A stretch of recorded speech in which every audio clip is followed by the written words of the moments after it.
Okay, I think I got my microphone on. Can somebody give a thumbs up if you can hear me? Okay. And we will get rolling. Super excited to be talking to you today as day one of the 35-day nursing school mindset edit. Sorry, I had my phone on and my voice was coming through. We did this a couple of years ago and it was so great. So I'm ready to talk today about some common ways that nursing students struggle that are actually really avoidable. So the good news is a lot of the struggles that you might see other students talking about on social media, if you do a little prep work ahead of time, you're kind of aware of these things, you can avoid them or mitigate them so that they're not as disruptive for you. So I will preface this by saying I'm not going to be able to tell you anything today that will make nursing school actually easier. Nothing's going to make it easier. What I hope to do is give you some tools so that you can rise to the challenge of nursing school, okay?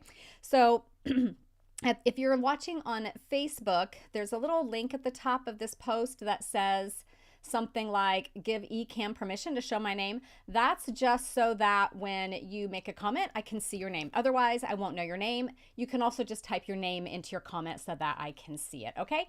So that is that little bit of housekeeping right there. So over the past 10 years, like I mentioned a minute ago, I have mentored a lot of students, seen ways that they struggle. And what I would say is that these struggles really don't have anything to do with not being smart enough for school, with not being dedicated enough for school. They're just roadblocks that you might not anticipate. So we're going to go through 5 key things today, hopefully pretty quickly. I know you probably have fun plans for a Saturday. So in general, when you're looking at starting nursing school, you'll see there's like 2 camps of students. In the first camp, there's the students who are going to really actively look for ways to prepare for school and get ready, right? And then the other camp is I'm not doing a darn thing. I'm going to enjoy all of my time off because I know when I start school, it's going to be really rough. So what I like to think of it this way, kind of like you're preparing for a race, like nursing school. Did you ever run track? It's not like a marathon because a marathon is like a steady pace. It's kind of like the 400-meter dash where you're going kind of a long way, but you're also going at a really high speed. That's what nursing school is like. So I get it. I get students not wanting to do anything to prep because they want to relax and enjoy their time off. But if you don't warm up for the race, you're not going to perform as well when you actually start running. So a little bit of prep ahead of time is going to serve you really well. Okay, so the number one way, we'll dive into it now, that students tend to struggle, that is 100% avoidable, is being unorganized. And I know it might sound kind of like a no-brainer, but the level of organization required in nursing school is like, it's way up here, right? If you were somewhat organized through your prereqs and you got along fine and you managed to meet all your deadlines, but you didn't really have systems in place, you're going to need systems in place for nursing school. You have to be supremely organized. You're slammed with mountains of paperwork. You're slammed with tons of online modules, tons of quizzes, the whole learning management system you have to figure out, like Canvas or Blackboard or whatever your school is using.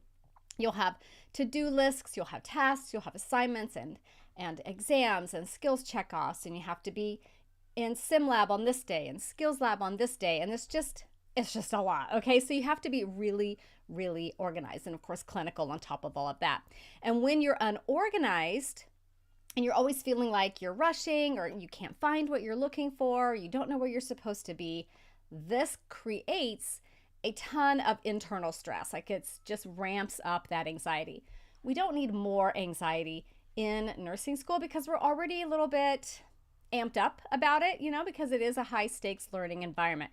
We don't need to add to that. Okay, so my challenge to you, I guess, my goal for you is think about ways that you can set up your organizational systems, and mainly it's going to be a lot of digital organizing because you're going to have a lot of digital files and things like that you need to be able to access and utilize. Set up some kind of a system between now and whenever your semester starts so that you have an ability to get a hold of any document in less than a minute. And I would even say 30 seconds, like have a system in place. And I teach a total framework on how to do this inside my boot camp, which I'll talk about more in just a moment. But you can also just spend some time setting that up now. Have a consistent way that you organize your folders, that you name your files so that you can find them or search for them. One of the things that caused me the most stress when I was a student was I would find a document or get a document, and then I didn't really have good online habits or digital habits at the time, and I would just put it wherever. And then when I needed it, I couldn't find it again. And I'd waste 10, 15, 20 minutes hunting for a document or some kind of an announcement on the learning management system. I believe my school used Canvas. So here's a quick tip I will share with you. You'll see that your instructors will make announcements in your learning management system. Important little things that you need to know. It could be in an announcement post at the school level. It could be at the cohort level. It could be at the class level or at the assignment level. There's all kinds of ways that they could share this important information with you. And for example, we would get announcements in random places about where to be for skills lab and what equipment to bring and what time and what day and all of this. And I would think, oh, I'll be able to find that on Thursday when it's skills lab day. Guess what? Couldn't find it, stressing out on Thursday trying to find this information. So my little tip, my bonus tip is to take a screenshot of those things and then file it in your digital organizing system that you're going to create so that you can always just go and find those things. Okay, so that's my little tip about that. Let's see. I just have some notes over here about organization. Yeah. I do teach you how to do this in boot camp, going through a whole system of setting up your digital files, setting up your binders, setting up all of that stuff. Okay, I'm going to pop this up here. Hi, Susie. Susie says, I don't know why that text is blue. Organization, true story, starting your 4th semester. Woohoo, Susie, way to go. Boot camp is amazing. Highly recommend. Oh, I'm so glad you were in boot camp. That's awesome, Susie. I thought your name looked familiar.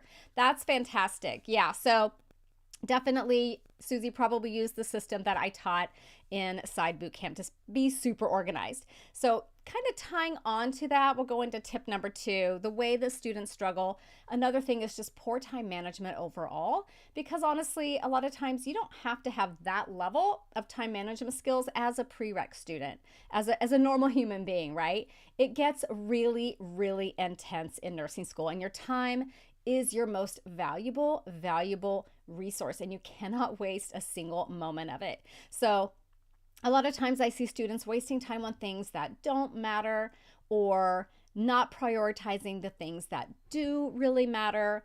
And I would say procrastination is also a really big problem. That's a total form of self-sabotage, but anyway, we won't get into that. But procrastinating. So some key things to do about time management is, here's a great example. So when I was a brand new student going in first semester, we had all these online modules that were available to us. They weren't due the first day of class, but they were due, I think, at the end of the second week or the end of the first week. It was pretty soon, and there were a lot. There were, say, maybe like 15 to 18 online modules. And again, some students were in the I'm going to do things to get ahead camp, and some students were in the why would I do any work before classes start? Class doesn't start till, 2 weeks from now. I can tell you without a doubt, probably at about week 2 or 3, you could tell the students that had done the online modules in advance versus those who hadn't. So if your school gives you the opportunity to do anything ahead of time, just do some of it. Just sneak it into your day. I know you want to enjoy your time off. I definitely understand that. But it's like warming up for that race, right? Your future self will look back and thank past you for doing that. And then another tip is to really think objectively about potential time wasters and potential distractions. So, and we're going to talk about this in more detail in an upcoming live stream, but study groups. A lot of times study groups are massive time wasters. Unless you really set some boundaries, some ground rules, have a framework for how your study group is going to operate, it often just turns into an inefficient way to study and social hour. Okay, so big study groups can be really ineffective uses of time, Distractions, obviously, social media, obviously, and indecision. So indecision is when you know you've got stuff to do, right? You're in nursing school. You're always going to have something to do, but you sit down to do something, but you're not sure what you're going to work on. And so you waste time trying to figure it out, and you kind of get stuck in that indecision mode. That is a huge time waster.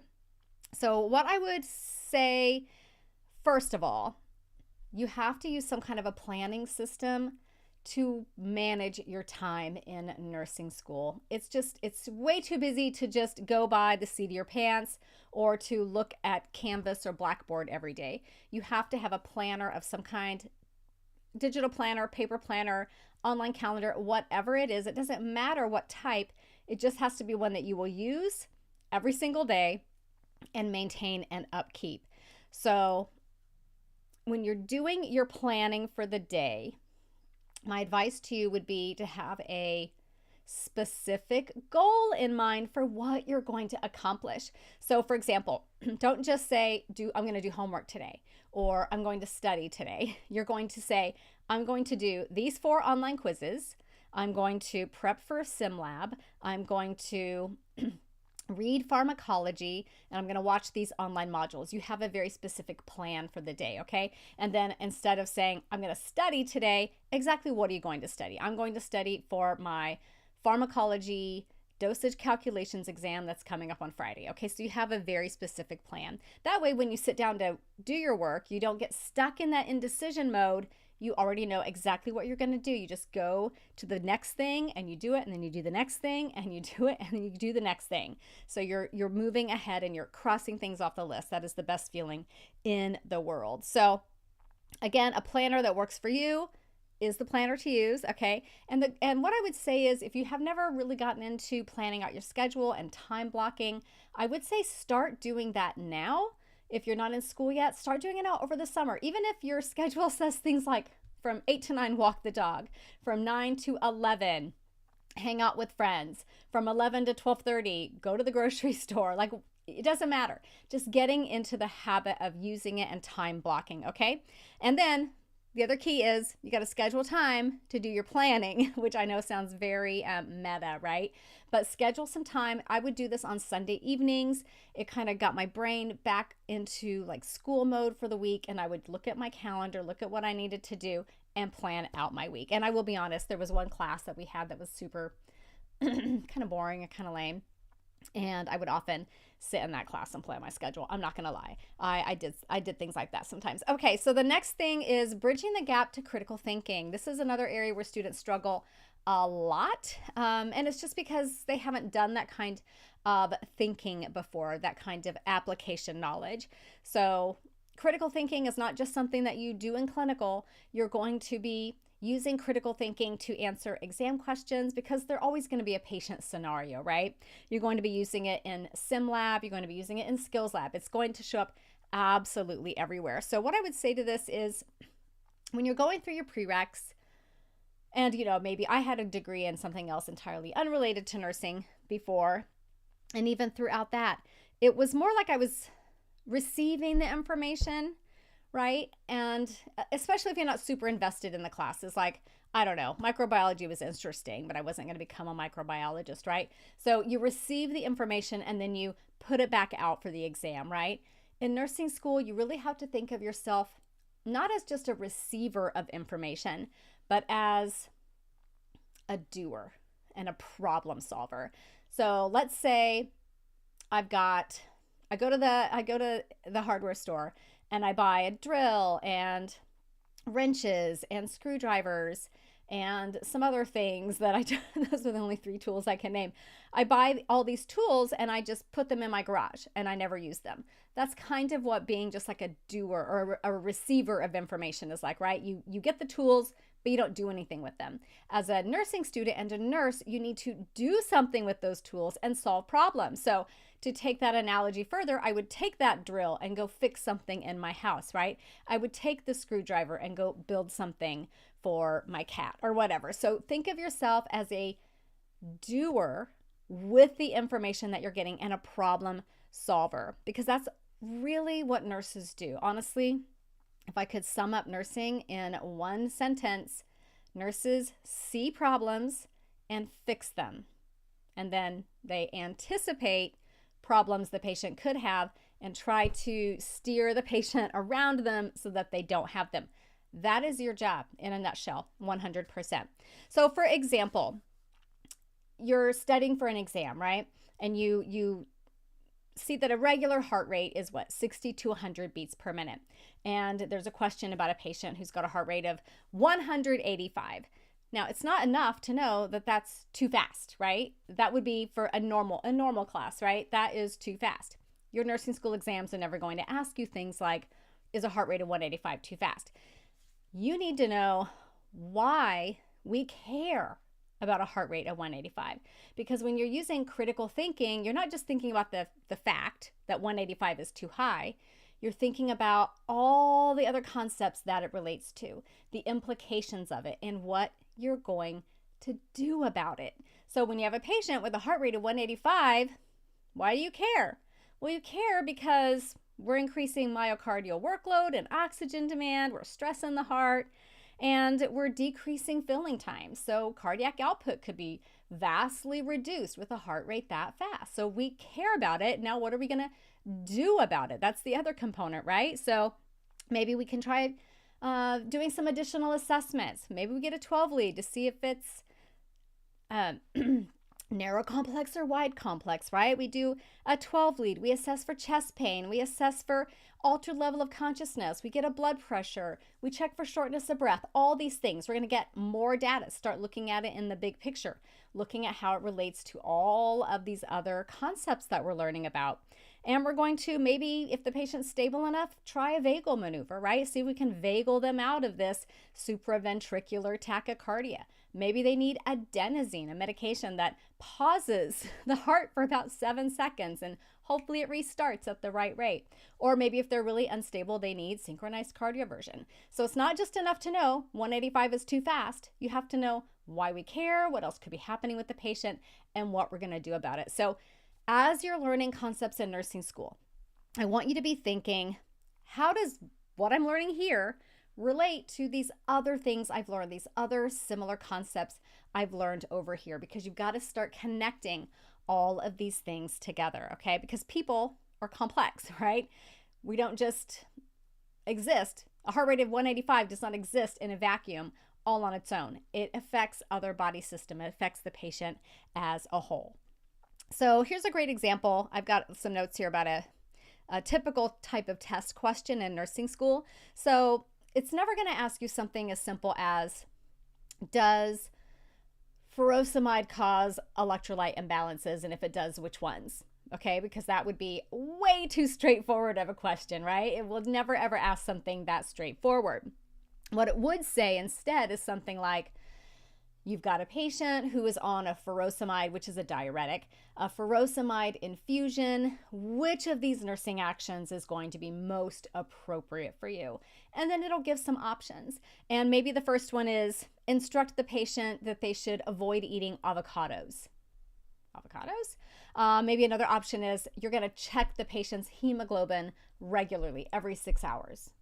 And another option might be that you're going to assess their urine output once a shift. And then another option might be you're going to place the patient on the cardiac monitor. And so you're looking at all these options, and even if all you know about furosemide is that it's a diuretic, you might think, well, what do avocados have to do with it? Hemoglobin, urine output, that sounds pretty good. Cardiac monitor, like what? So you have to go several layers deep. I often think of nursing knowledge and nursing school exam questions as an onion. And the question is on the outside of the onion, but you've got to peel away the layers to get to the inside of the onion to like, what are they really asking with this question? So what they're really asking with this question is, what's your patient at risk for if they're on a furosemide infusion? And to answer this question, you have to know so many things about furosemide and potassium and all of these things, right? So you have to know, well, let's go through the options. Would you instruct the patient to avoid eating avocados? No, avocados are high in potassium. So you would have to know that avocados are high in potassium, and you would also obviously have to know that furosemide definitely causes potassium losses. So the patient's at risk for hypokalemia. So you wouldn't tell them to avoid eating something that has potassium in it. Maybe they should eat some more avocados. Assessing the patient's hemoglobin every 6 hours. To answer and to know this one is wrong, you'd have to know that furosemide has nothing to do with hemoglobin. That one was pretty easy. And then the third one was assessing urine output once a shift. Now that sounds pretty good, right? Diuretic, urine output. But then you might think, is once a shift really often enough for someone who's on a continuous furosemide infusion? Maybe not. So then you go to the next option, place the patient on the cardiac monitor. So to know this is the right answer, by the way, you would have to know, A, that furosemide causes potassium losses, and that's just because of where it acts on that loop of Henle. And then you would have to know that potassium plays a really key role in cardiac electrophysiology, and that when potassium levels are low, the heart can have dysrhythmias. So you've got a patient at high risk for hypokalemia, who's also therefore then at risk for cardiac dysrhythmias. So your patient on a furosemide infusion, probably going to be on telemetry monitoring. So that's what I mean when I say it's not just going to ask you a question about do electrolyte imbalances occur with furosemide? Yeah, they do. It's not going to ask you anything that straightforward. It's going to make you peel that onion back. Okay, so knowing that that's what's expected of you in nursing school from day one will enable you to look at scenarios, look at case studies, look at exam and quiz questions with a little deeper knowledge, a little deeper understanding. Okay, so that was a very long-winded answer for that. Was that only the second one? No, that was the third one. Bridging the gap to critical thinking. The summary here is shift yourself away from just receiving the information. You're not just going to the hardware store buying tools. You're going to start using the tools. Think of all the knowledge you attain in nursing school as a tool. You're going to put it in your tool shed.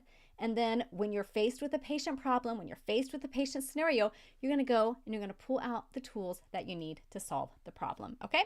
All right. Number 4 is not studying effectively or efficiently. So let's talk about learning styles for just a moment. I am going to do a deeper dive into learning styles coming up, I believe on July 19th, if you want to come back for that. Learning styles are important. We'll talk on the 19th about ways you can maximize your preferred learning styles, but I want you to understand that you absolutely cannot rely on one learning style in nursing school. And maybe that's good and maybe that's not good, but it's just the reality of it. So if you're 100% a visual learner, you need to learn how to turn on other parts of your brain, because you're going to get information coming at you in nursing school and more accurately in clinical, where it really, really counts, right?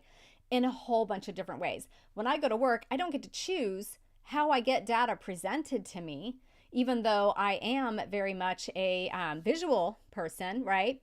I don't get to pull in all my patient data visually.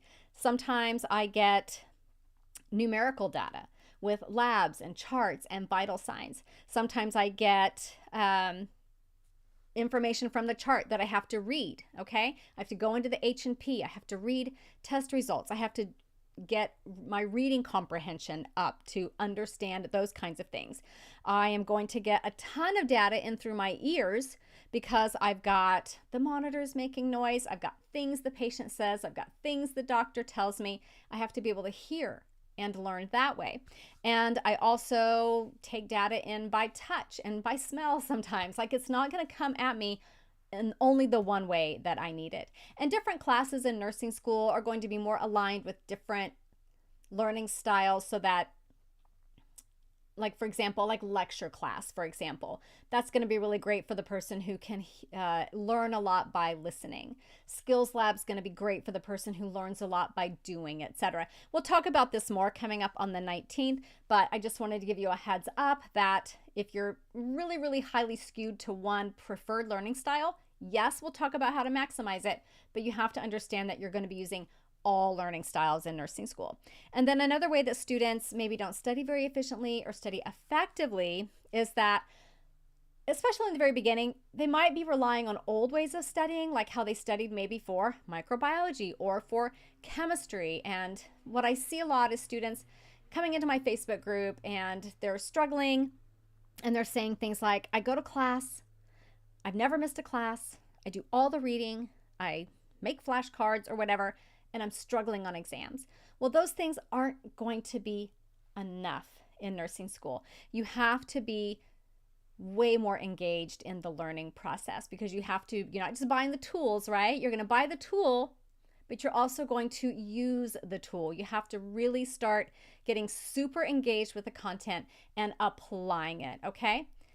All right, we got a comment here. I wish I could make that not, hang on you guys. I'm going to make this not, oh, well, I made it humongous. Hold on, I'm doing some editing live. Well, it went away. I wanted to see that. We are all probably auditory learners since we listen to you. Maybe so. Thank you for that. Okay, so where was I? Hang on one second, guys. I lost my place in my notes. Oh, yeah. So relying on the old ways that you maybe got through microbiology, maybe that you got through chemistry, you're going to have to be a lot more engaged with the content. I am going to be talking more about, I call it how to study like a nurse. I'll be doing that on July 29th. If you want to mark that day in your calendar, definitely come and check that out. Another problem with studying ineffectively comes up when a student doesn't do so great on an exam. And then that can be such a blow, right? We're going to talk about bouncing back from a failure as well in an upcoming session. But when you don't do well on an exam, if you continue to do the same stuff to prepare for the next exam, guess what's probably going to happen? You're probably going to have a not great outcome with that exam as well. So put this into the back of your mind. If you don't score or perform as well as you had liked on an exam or a skills checkoff or a paper or a project, you have to take some time to pause and really look objectively at how did I prepare? Maybe I can make some changes in how I prepare for this or how I studied. Because if you don't make a change, you're going to have the same outcome, right? And then I would say test anxiety can definitely be an issue. We'll talk about test anxiety coming up in July 22nd. If you do feel like you have studied, you know the material outside of the test, but you get into the test and it falls apart, then test anxiety could be a really big factor for you. We'll talk about that more on July 22nd. But the point here is that if you have a setback, you have to do kind of a debrief with yourself immediately and immediately take action to change what you're doing so that you can be better prepared for next time. If you just keep studying in the same way, you're going to have the same outcome. Okay, so I don't want that for you. I want you to do amazing. And then the last one, which is somewhat related, a way that students struggle is overstudying and over reading. Now I'm going to talk very specifically about doing the reading for nursing school coming up on I wrote the date down, but maybe I didn't. It's coming up at some time in this live stream schedule. Spoiler alert, you don't have to do all the reading. I'm going to tell you how to get around it, but over studying. So I kind of blame social media for this one because I think the perception about nursing school is that students study 24 hours a day, 7 days a week, and still really struggle. And so what happens is students come into nursing school, they see that everybody else is studying 24/7, so they think, well, shoot, if they're struggling and they're studying 24/7, I need to study 25/8. Like I really need to study more, right? And a lot of times that's not the solution. Just studying more is not often the solution. In a lot of cases, maybe the student isn't studying effectively like we just talked about or very efficiently, but what I see a lot of times is students over studying. So what I mean by over studying is studying material you already know. And so in boot camp, I teach you a whole process to learn the material and streamline it and process it so that it goes into your long-term memory so that you're not overstudying. You're not going back and reviewing things that you already know. So my tip for this, if you're studying along and you're not having like these light bulb moments, I call it the aha moment where you go, oh, aha, like that's new or that's interesting or, oh yeah, I need to remember that. If you're not having those moments regularly as you're studying, as you're learning, then either you're not engaged and you're checked out, you're not focused, you're not engaged, or you're reviewing information that you actually already know. So that leads to overstudying. That leads to wasting time, not using your time efficiently. So you're overstudying for your pharm exam, means you're probably understudying for your med surg exam, right? So that also comes down to prioritizing and making time for the things that matter, right? I talked about that earlier. Focusing on things that don't matter, not making time for things that do matter. Overstudying, not good, okay? Pulls you away from what you actually need to be working on. Okay, so before, that was it. That was 5. So let me recap real quick and then we'll close out. I have to pull my notes back up and see what they were. Okay, so being unorganized, if you came into this late, was the first one. You can go back and watch from the beginning. I talk about some organizational tips. Poor time management. Number 3 was bridging the gap into critical thinking. Number 4 was studying ineffectively or inefficiently. And number 5 was overstudying and overreading. And we'll talk more about overreading in an upcoming video. And I'm sorry I don't have the date for that one, but you can get the whole schedule. I'll link to it below this video, but it's at straightanursingstudent.com/mindset. Okay, so again, I cover all this stuff in boot camp with you guys on a much more robust way. So if you're not in a boot camp yet, I will put the link to that. You can just go to straightanursingstudent.com and click on courses in the menu bar. Boot camp's on sale right now, so I wanted to mention it so that you could get in on the sale, get in on the free bonuses and all of that stuff. So if you're in the camp of I don't want to do anything before classes start, it's going to be crazy, I just want to enjoy my time off, I promise that boot camp will not take over your life. It's very, very doable and it makes the world of difference, okay? It absolutely makes a world of difference. I've taken over 4,000 students through boot camp and I've never had anybody come back and say they regret doing it. Most of the time I get comments back either I'm so glad I did this or I wish I had found this sooner, okay? I wish I could make this smaller. There we go. Let's see. Island Story says, I'm so grateful for you. I go for walks 3 times a week and listen to your podcast. Oh, well, that's great. Thank you for doing that. I appreciate that. Okay, if anybody has any questions, pop them in now. Otherwise, I will see you back here tomorrow. And I wish I knew what the topic was tomorrow. I left my list in the other room. I'm trying to remember. Well, it's going to be great, whatever it is. So come back tomorrow, 9 o'clock. I will see you then. It doesn't look like anybody has any questions. Oh, Ari's here. Great. I will see you tomorrow. Okay, you guys have a fantastic day. All right, bye-bye.